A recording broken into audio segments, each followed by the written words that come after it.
What's going on, Bulldog Nation? Welcome back to another video, man. Today, guys, we're gonna be watching some courtroom killers in the act. There's some crazy shit going on while they getting sentenced. You feel me? You guys already know.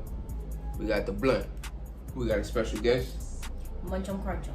Yeah, you know the vibes. Oh, I didn't say that in the last video, I don't think. Yeah, I don't think, but you know, they know. Shit. And if you don't know, now you know. Yep. But anyway, man, spark your blunts. Stay tuned. Let's get straight into the video.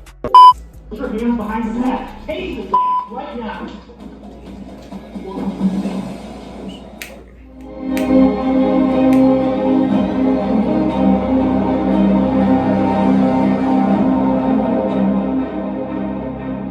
Shoutout courtroom consequences.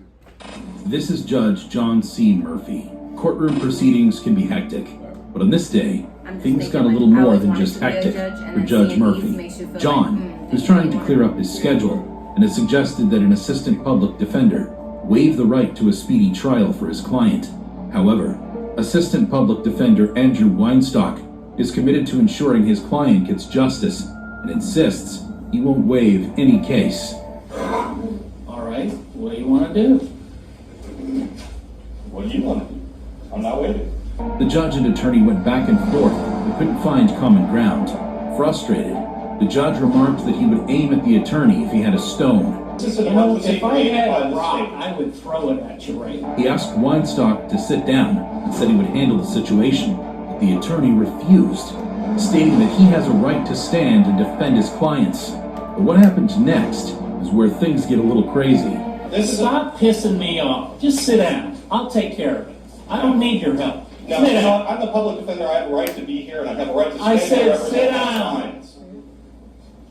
If you want to fight, let's go out back and I'll just beat Let's go your out. ass. Oh shit. Shockingly, the two men went outside, and although the court camera couldn't capture their fight, It's gotta be we something could hear deeper them than going that, at it. because to get like that seems too personal.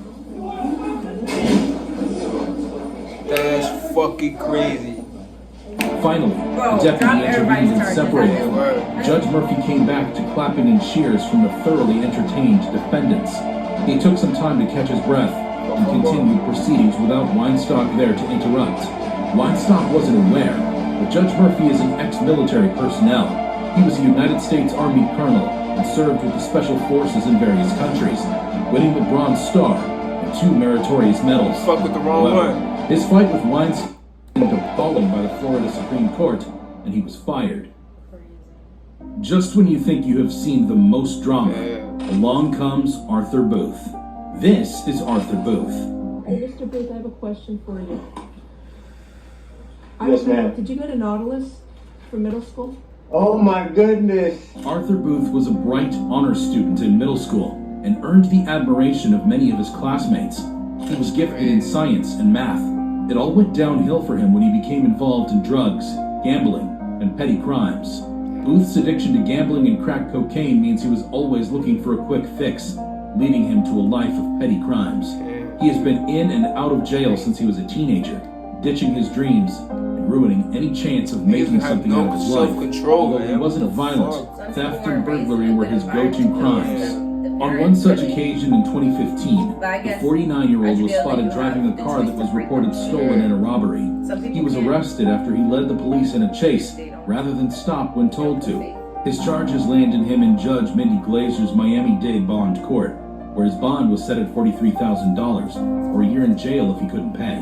However, just as the judge was done with him, she asked if he went to Nautilus for middle school. Yes, ma'am. Did you go to Nautilus for middle school? Oh my goodness. Oh my goodness. I'm sorry to see you there. I always wondered what happened to you, sir. Oh my goodness. This is the nicest kid in middle school. The judge recalled how she admired him in school and wondered what became of him. He was the best kid in middle school. I used to play football with him and all the kids. And look what has happened. I'm so sorry. Oh my goodness. He eventually served 10 months in prison, but the unusual reunion with his classmate affected his life. That's a mean He ass fought his fucking addiction problems hell yeah. and made a better life That's for a mean ass himself. sense of realization. Like, you a judge and I'm about to Michael go to jail. Madison. This is Michael Madison.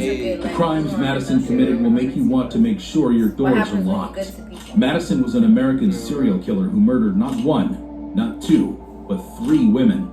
As a child, he had an abusive mom and his mother's boyfriends also abused him. In 2013, a decomposing corpse was discovered inside a garage he owned. Following investigations by the police, 2 other bodies were found. A search warrant was issued for him, and he was soon arrested. All 3 of his victims were women. He was charged with 3 counts of aggravated murder. His charges were later updated to 14 counts. On April 4th, 2016, Madison's trial began. He was found guilty of murdering 3 women. On June 2nd, 2016, Cuyahoga Common Pleas Court Judge Nancy R. McDonald followed the jury's recommendation and sentenced Madison to death. During the trial, the victims' families were called to deliver a victim impact statement. When Van Terry, the father of the 18-year-old Sherelda Terry, was speaking, he looked over to Madison, and the serial killer smirked at him. What happened next was unexpected. Van Terry ran towards Madison and lunged over the table to attack Madison. Luckily, the deputies reacted quickly and escorted him out of the courtroom. No charges were filed against Van Terry, and Madison is still incarcerated. That was a whole lot of drama. But wait till you see this. He busts his ass trying to get that in. That's crazy. Tanner Jacobson and Cody Howard. Tanner and Cody were in court for driving on suspended licenses. Both men will be sentenced to 30 days in jail if found guilty. While both were waiting in the court, they got the idea of escaping. Except it wasn't a bright idea. As 1, they were in handcuffs. 2, you can't run from the law. We were sitting there on the benches together, and he's like, I'm gonna run. 28-year-old Howard and 22-year-old Jacobson made a run for it, but they weren't counting on Judge R.W. Buzzard chasing after them. Immediately, the judge saw them run. He removed his robes and gave them a chase. They made it to the final floor, but just before Howard could run through the emergency exit, Judge Buzzard grabbed him and pulled him back. Jacobson made it out of the premises, but he was caught a few blocks away. I only get like 4 blocks, and then I stopped. I just stopped on my own. I'm like, what am I doing right now? If running away from justice was a person, then these 2 embodied them. The video of Howard and Jacobson's little run went viral, but earned them a new charge of second-degree escape. For his troubles, decision. I don't even know why I did it. Like, I would be out of here if I wouldn't have ran. I didn't try to escape to get out. I tried to escape to get well, and I tried to do what I could, do what I could do. Howard was sentenced to more than 3 years in prison for his escape. Other charges. He was just following that. Saw his sentence go from a potential 30 days to 1 year and a day for just second-degree escape. Dramatic enough? Wait till you hear about the story of Alan McCarty Jr. This is Alan McCarty Jr. McCarty was sentenced to 20 years in prison for threatening to kill Circuit Judge Stasha Warren. McCarty believes Judge Warren is responsible for making him lose his kids in a custody case. You ain't done it unconstitutionally. You all took my kids unrightfully. You won't allow my witnesses here. He called the police, and what he said on this phone call, something I'm sure that officer never expected to hear. Communications, Warhurst. Yeah, I want to report a crime that's about to happen. What do you mean a crime that's about to happen? Yeah, there's about to be a crime that's going to happen if my kids don't come back to me, you stupid. I got a gun pointed at your building. Where's your Judge Warren at? You gonna bring that out in handcuffs and I'm gonna execute that right in the street. The police traced the call, and McCarty was arrested and charged to court, but he wouldn't keep quiet. He rained curses on Judge Matt Foxman, who presided over his case. McCarty refused to answer questions and invited Judge Foxman to perform oral sex on him. The judge politely declined and threatened to duct tape his mouth. McCarty wasn't moved by the threat and continued his outburst in curses. You threatened my life. You! Back room.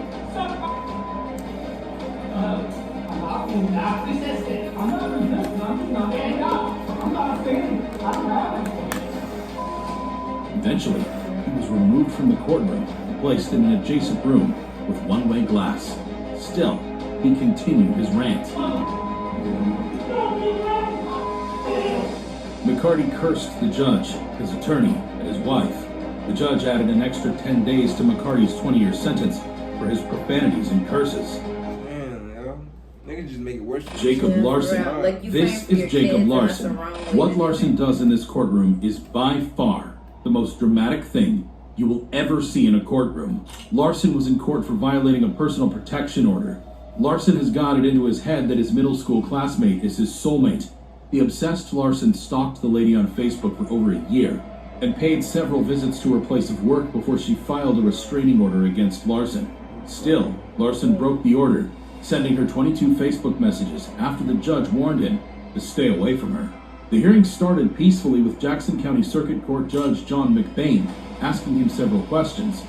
Hanging out of her place of employment, and putting things all over her car. Her manager's got to come in there and ask you to leave. But what happens next is the opposite of peaceful. Why do you feel like she's instigating? But she's posting pictures and whatnot directed to me. All like a lot of makeup, hair done, all that stuff, like the full nine. The judge didn't agree and sentenced him to jail. Larson wasn't having it.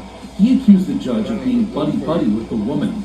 Bad attitude? Yeah, bad attitude last time you were lower. You and her are buddy-buddy. 45 days county jail. You and her are buddy-buddy. 93 days in the county jail.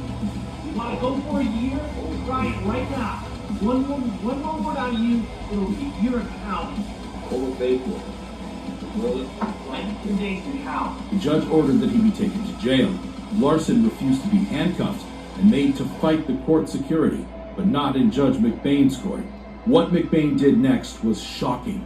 He quickly removed his robe, joined the struggle, and held down Larson until he was handcuffed. Put your hands behind your back. Take the back right now. Dramatic moments are expected in a courtroom, but how about when teenage killers have no regret for their actions? Click here and subscribe. Oh, man. That's fucking wild, gang. You gotta watch out for these people you hang out with, you meet, you interact with, you exchange personal information, because these niggas crazy out here, man. The females too are a little bit crazy. You gotta watch out for the girls too, man. They're a little cuckoo, you know what I'm saying? But anyway, man, I hope you guys did enjoy that video. If you did, do not forget to drop a like, comment any thoughts or any ideas you got for, you know what I'm saying, next videos, you know what I'm saying? And don't forget to check out the last video. Yeah, our previous video we just did, you know what I'm saying?